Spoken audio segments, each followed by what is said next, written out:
I'm joined today by Gareth, our soon-to-be new presenter. Hello, Gareth. Hi, Andy. Nice to see you. Yes, indeed. Now, let's just briefly talk about the show. We'll come back to that, and we want to touch a little bit into your life. But the show that will be starting soon, just give us the name and what can we expect? Okay, so we're going with coffee table theology. It's a really good start when I can't even pronounce the name of my own show, isn't it? But the coffee table theology, and the idea is that I end up having lots of little kind of chats with some of my friends. Some of them are church leaders, some of them are theologians, some of them are just Christians seeking to make sense of life, really. And whenever we kind of get chatting about these things, we often kind of end up talking a little bit about theology, because that's the kind of the common touching point for us. And a few times I've thought, wouldn't it be amazing if a microphone was just listening to this chat?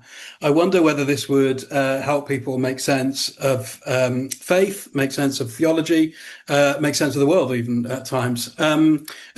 Some of it would be inane chatter, but some of it might be useful and helpful. And so the idea is that you're imagining sitting down with somebody in a coffee shop and you've got a few questions to ponder and chat through. And we're trying to just make it simple, relaxed, informal, down to earth, but also to come with some real answers to some questions and issues of theology. Now, this we haven't got a start date as I record this. However, we are going to be doing these on Sundays between 1 and 3, which is exciting for me because 8 till 12, pure worship, just worship tunes for 4 hours.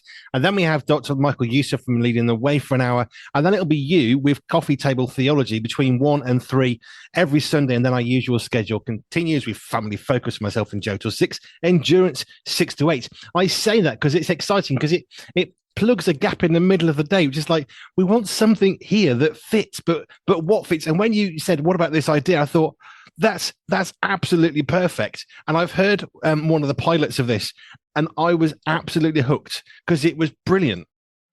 Well, I'm glad you thought that. I mean, it was good fun for me to do it. As I said, in many ways, it was just a chat with one of my friends, and we're just kicking some things about. What does this mean? What's this really actually mean when we live this out? So therefore, it's enjoyable to do, and I'm really glad that the initial vibes are good, and that it fits in with the program on Sunday. It feels like it fits nicely there, and sort of builds in around all the other good stuff that's already set up. So that's good to know. And we're very excited because, hey, look, it's a new presenter, new show. That excites me a lot and excites the team. It's been great in the presenter chat. Just great, somebody else is joining us and what we're doing. Yeah, the presenter chat certainly has gone wild, hasn't it? I mean, I spend more time reading the WhatsApps from the presenter chat than I do my own job. But there we are. That's a sign of an enthusiastic and energized community, isn't it? I think, energized, yes, especially when someone makes a mistake, because I think I have to be fair. In the group, if you say something wrong, you get the wrong time or the wrong word, all of a sudden, we heard that, well done, that wasn't quite what you meant. And hey, look, we're keeping each other humble. No, indeed. In a loving way. It's a good environment. Yeah, definitely a good environment. Fab. Right. We want to come back to the show again. I'll remind people of that shortly. However, you're doing this show, which is on theology. I am a bit of a theology nerd because I did Christian theology at school, could have gone on to university and do a theology degree, just didn't see the point for me, not because anything wrong with theology, but like, what am I going to do this for?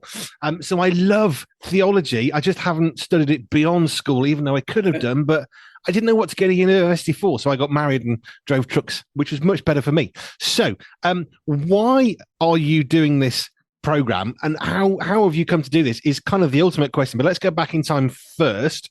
What's your own story of faith? Well, okay, my own story of faith is that I kind of was brought up in a kind of nominally Christian home.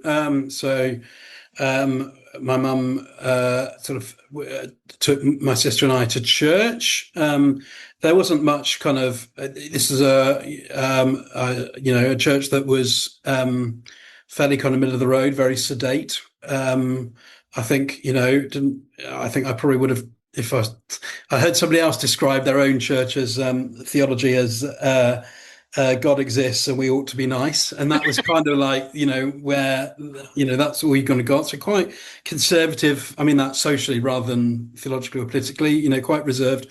And not somewhere that kind of explained in any depth to me what the Christian faith was about. As I became a teen, I was joined by a friend of mine who actually was the guest on our pilot episode, which we might use as the first one. Who knows? And he witnessed to me at school. We met in year 8, so 13-year-olds, and he just spoke very normally and naturally about the Christian life to me at school, and that was key really to me coming to faith myself. At the age of 15, I attended a Christian event. There's a whole kind of long story there, but we travelled to this Christian event a couple of hours away from where I grew up down to Bournemouth. And as we arrived, we met. This is pre-mobile phones and pre-organised meetups. But as we drove into the car park, hundreds of cars in the Bournemouth International Centre car park, a family from our church walked through the door and met us right there in the car park. And the reason that's significant is because I was a shy, insecure kind of teenager. I would have just gone to the main meeting with my mum, who was taking me. And that would have been nice, maybe. And if God wanted to use that, I'm sure he would.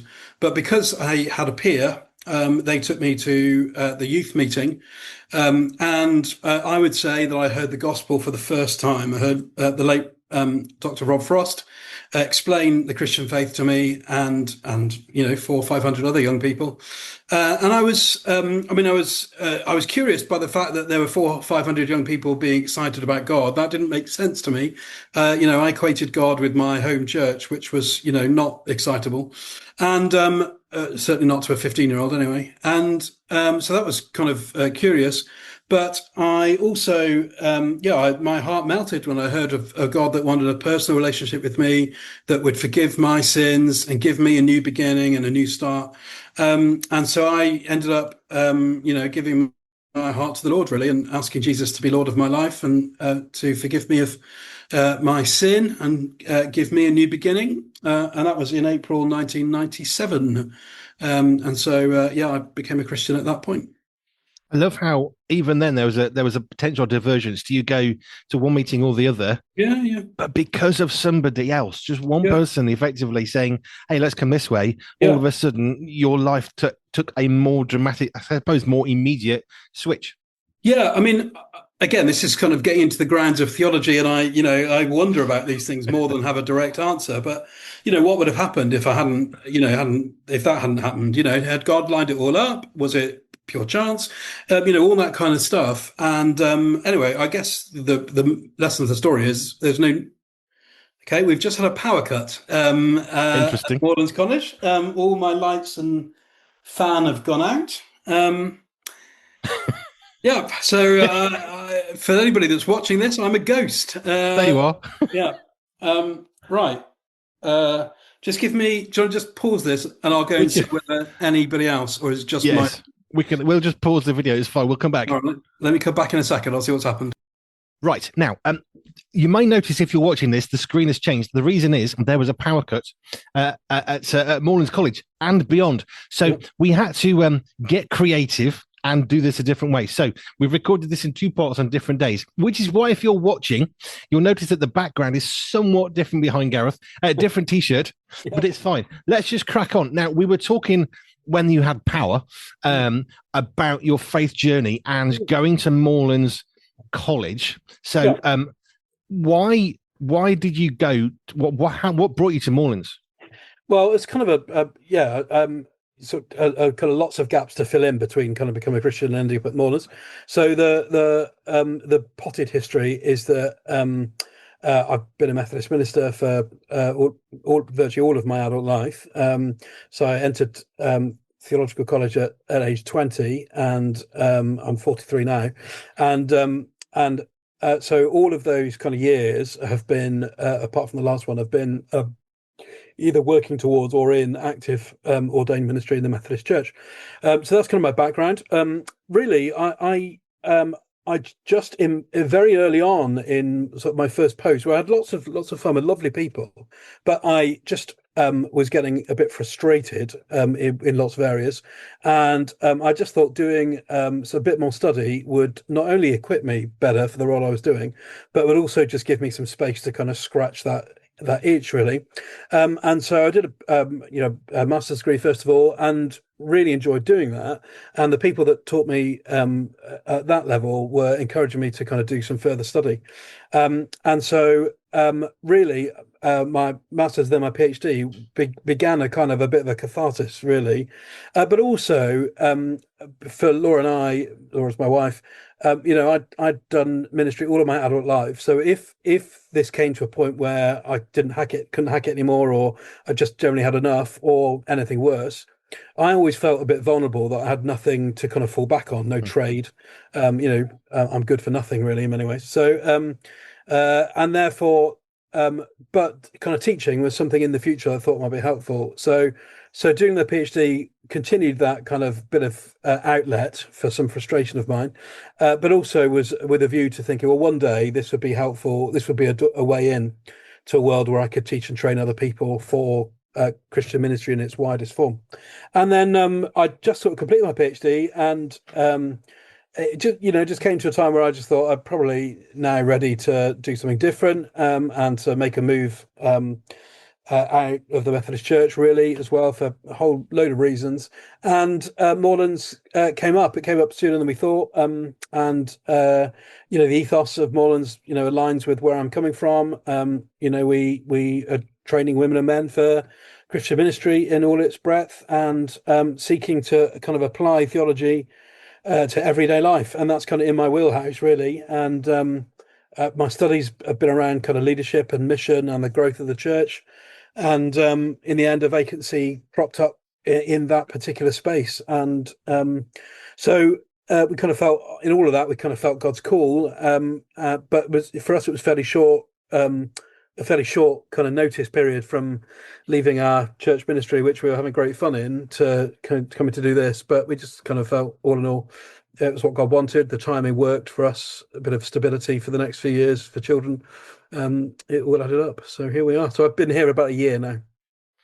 And now joining Pure 24/7 Radio, which of course is the pinnacle. Forget the masters and the PhD. No, being a presenter on Pure Radio. That is right. And of course that comes from, in many ways, that's one of the kind of links between my old world and this world, because we originally made contact, as I'm sure you remember, because a very eager colleague of mine circulated to various media outlets that we were doing, some projects in our church in Plymouth at Christmas time. And Thousand Knitted Angels. Yeah. And you kindly ran it for us, picked it up, and then from that, interview, I did a few sort of devotion thought for the day slots on the brunch show with Nathan, and it was from there really that this kind of like, well, I wonder, could we collaborate with them thing in the future has come about. So in many ways, being part of the Pure family is the link between my two worlds recently. That's quite sweet. I hadn't actually. I remember doing the Thousand Knitted Angels, which I thought was brilliant, but I hadn't seen this as a sort of a link between your old word and your current one, that's kind of cool. Yeah, it is. Right, now let's get on to the show, because everything you've talked about just perfectly blends into what we're talking about. So Coffee Table Theology, this is going to be a Sunday lunchtime show from 1 till 3. What can we look forward to in this? Now, I'm referenced before we had the power cut that I've heard the pilot, and I thought, this is so exciting. This is so good, because we hear the word theology, and I think most people will go, heavy, dark, depressing, help. But actually, theology is really exciting, and that's what I loved about what you did, because you took stuff that is not boring in any way and made it even more exciting. Well, I hope that is what's going to happen. I mean, on one level, you kind of hear the word theology. It's on a Sunday lunchtime after a big kind of Sunday lunch. You think this is going to be the perfect soundtrack for my afternoon snooze. But I really hope that isn't the case, and I'm confident it won't be. I mean, the passion through all of my ministry really has been to make the Bible accessible to as wide an audience as possible.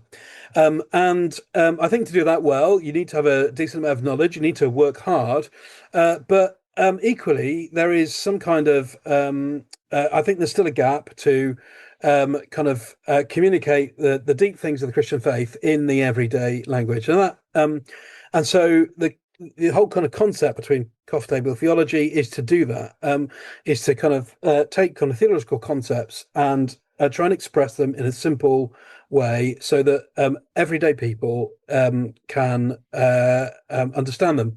And the concept being, of going for a kind of a chat with a friend of mine, sitting around a coffee table in, a high street coffee shop or a bespoke one, and just chatting. And in my world, quite quickly, some of our conversations will go towards kind of philosophy, theology. And we're not talking high level, but we're just chatting about how we see the world, what we think God's up to, what, how does the Bible speak into that, etc. And I've come away from some of those times thinking, oh, if only there was a microphone here, I wonder how many people would have, really enjoyed that, listening in to that conversation. And people have often said to me that one of the things I'm able to do well is to, bring clarity to something that seems complex. And if that is the case, then I'm excited, not just for my part, but certainly for my guests, really. And some of those guests I know because I see them, I work with them, I'm friends with them. I've seen them do exactly what we want to do with the show: express complex things in a simple way. What I really enjoyed, I mean, the pilot was brilliant, and it can only get better from there. But what I really enjoyed was you're not just teaching theology, which can be a bit hard. It can be a bit dry if you're not careful, but you're not even doing that. What you're doing is just saying, I have a struggle with this. What do you think? And you're engaged in a conversation with somebody else, another human being who's saying, yeah, don't know. Maybe I got a thought on that. Maybe I haven't. And then you're sort of thrashing it out together, exactly like you're saying around a coffee table. And that's what I got excited about, because this is real day, ordinary stuff. We use the word theology. We don't have to. We just say stuff of life. What do you think about it? And that's effectively what you're doing. Yeah, that's it. I mean, theology is thinking, discussion about God in its simplest form, and God. I believe that God is in all and through all. He's in every aspect of our life and relationships and networks, work. Everything, and everything therefore has got the potential for God to communicate with us and to make us think.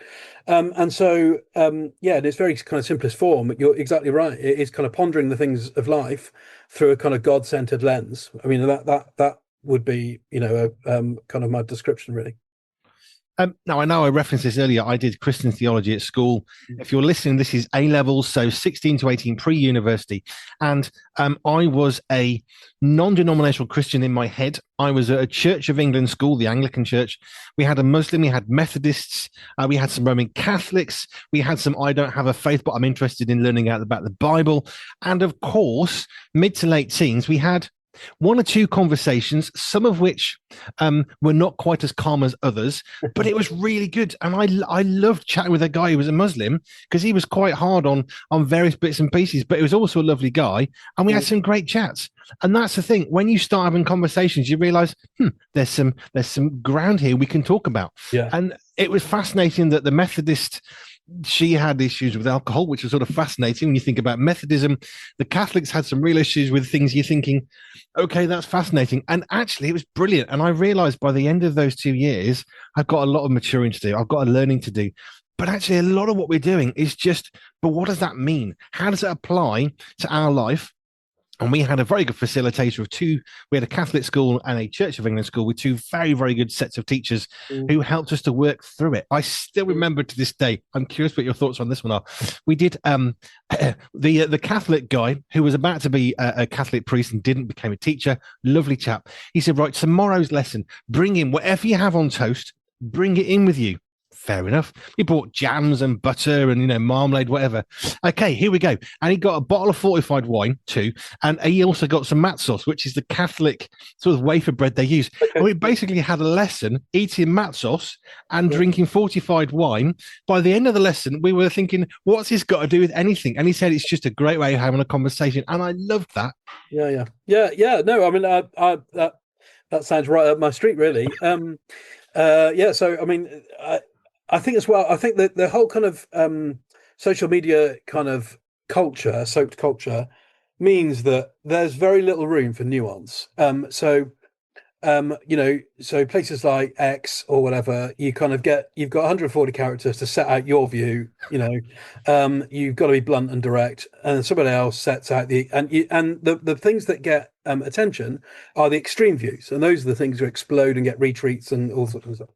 I think as well, our media, it's probably a bit less so now, but certainly, 5-10 years ago was intent on, here's an issue, we get somebody from one end of the spectrum on here, somebody on the other end of the spectrum here, and we'll let them fight it out. And so you end up with kind of people going into factions, and I'm either this or that. And you see that, I see that in some of particularly the younger students that I teach, that coalesce or self-define around a particular kind of faction or author or way of thinking. And of course, when they actually discover that somebody that thinks very differently to them is actually a nice guy who I can go to the pub with, or I might even start fancying the girl that thinks completely different things about women in leadership to me. Suddenly, those things become more space for creative dialogue and conversation and curiosity. How does that work? What does that mean for you? Tell me about that. And that's the space for conversation and for for learning, I guess, as well, from each other and for different things. I just literally read a book in preparation for something this week called Streams of Living Water by Richard Foster. It's a fairly old book, 25, 30 years old probably. And what he's trying to say is, look, here are the kind of great classical streams of the Christian faith, from kind of very contemplative, reflective, kind of monastic life to kind of Pentecostal charismatics on the other, and everything in between. And he's trying to just say, look, we can all learn things from these different streams, and they could be a gift to us if we're willing to have the humility to receive them. I learned a lot in those 2 years. I learned a lot about myself. Quite a few rough edges were knocked away. And actually, I've just finished reading again The Hiding Place by Corrie ten Boom. And there's one particular moment which is exactly what you're describing, where they're in a prisoner of war camp. People are being murdered. It's a horrendous, horrid place. Corrie ten Boom, her sister Betsy, brought in a Bible. They're the only ones in the camp that have this miracle Bible, and they have these church services. And there's the two of them. I guess they would be described as Protestants. Probably you've got Catholics, you've got Greek Orthodox, all in that context of we all love God, we all worship God, and you've got all these amazing, very what I call actually diverse ways of worshiping God, all thrown into the mix. And she described it as, this has got to be what heaven is like, not just as Pentecostals rule, Baptists are the best, Anglicans is the only way. Do you know what? There's pieces of those. I can happily go across Pentecostal to Anglican, and I still love the services. If people love God, I'm in. Yeah, I think I entirely agree. I mean, the one thing I just want to throw in is, I think for me, we've unity has to center around common truth, and that.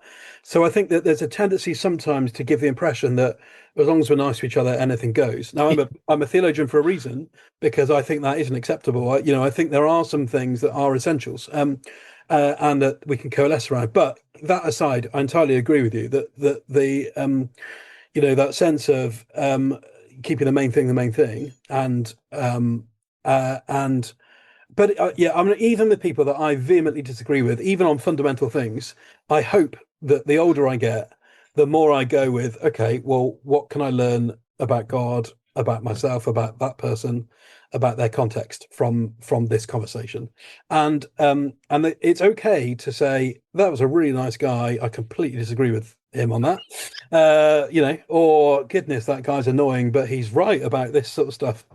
So those are perfectly reasonable things. And I think, as I said, because of our lack of nuance, we almost are like, okay, well, we have to write that person off because they don't agree with X, Y, Z. We write that woman off because she doesn't, do this. And of course, the more you do that, you're left with an ever decreasing circle of people that you can even talk to. So, and that just for me gets a bit boring. So, I enjoy hanging out with all sorts of different people. And on a good day, I'm asking the humble, curious question: okay, God, what can I learn through this encounter, through this conversation? Like, that was the thing I was about to say. We either go into a scenario saying, right, you need to agree with me, or I hate you and you're terrible, or we can go into any given scenario and thinking, how can I become more like Jesus Christ? How can I develop my own self? How can I become a better person in the world today, learning something from somebody that's doing something good over there? Hey, let's take that and let's think, how does that apply to my life? And we have one of the two, but even that's kind of polarized. Because as you say, some of the younger students are coming in, well, I can't even talk to them. I won't even look at them, perhaps, because they have this. Well, yeah, but you have this perspective, and actually you both love God, so find a way of working together. Yeah, and they do. I mean, they do. It just takes time, and it's I'm caricaturing a little bit, but it takes time, and I guess that's the gift and the challenge of Christian community, isn't it? That for us, most of our students are chucked together from all sorts of different backgrounds, perspectives, denominations, and then they have to live 24/7, sharing. There's communal toilets, obviously gender specific, but we don't have ensuite rooms, so you're thrown together in all sorts of circumstances, and there's nothing like that to test the patience, is there? No, but that can only be a good thing, because in life we have to learn. We can't have Twitter conversations, because you actually have to know not just what you think, but that what you think may not be what somebody else thinks. And you know what? That might be okay. They might have a better take than you on this thing that you live your life around, because we're not all perfect. We're not God. No, indeed. And effectively, we've just had a coffee table theology, because I like talking about this stuff. Yes, I mean that I agree. I mean, that's exactly it. So I mean, so I cited a scholar, so we've got kind of an author reference in there if we want to make it real theology. But and it is. I agree. This is exactly the sort of thing that I imagine happening. So I completely agree with that. Gareth, welcome to Pure Radio. It's such an exciting time. We've had 3 new presenters in such quick succession. It's really exciting. You are one of those, which is fab. The presenters group is fun. It's becoming more fun. You said that earlier, but welcome. Coffee Table Theology every Sunday from 1 till 3 with Gareth. If you want to tune into that, you can do. It'd be great. So you've now, and this is nice, I said this before, you've connected the day, because we've got Pure Worship from 8 till 12. We've got Dr. Michael Youssef at 12 o'clock. You're then on from 1 till 3. Family Focus from 3 till 6, 6 till 8. We have Endurance with the Endurance team on Faith and Fitness, and we have more plans beyond that. And it's nice because you finally filled the bit in the middle that was really bugging me. There we are. Which is really cool. That's not the only reason you're here. It's just saying, it's not a gap filler. Gareth, thank you. It's been great to talk to you and introduce you to our listeners. And we're looking forward to seeing your show and all that does, and the work you're doing at Morelands College. Gareth Higgs, thank you. Thank you very much. Pure Media, the magazine, comes out on the first Friday every month. And next edition comes out for September on the 5th of September, and will be crammed full of amazing writers, features and columns. If that's not enough, we'll be delving deeper into the life and times of Jennifer Benson from US-based Ignescent. And if you love Lego, we'll be chatting with a man who gets to play with Lego every day. That'll be Josh from Go Chatter Studios. The digital version is always freely available online, and you can enjoy a printed subscription and get a copy in your hands too. Just head over to www.puremediathemagazine.com, where we're always on point and always in print.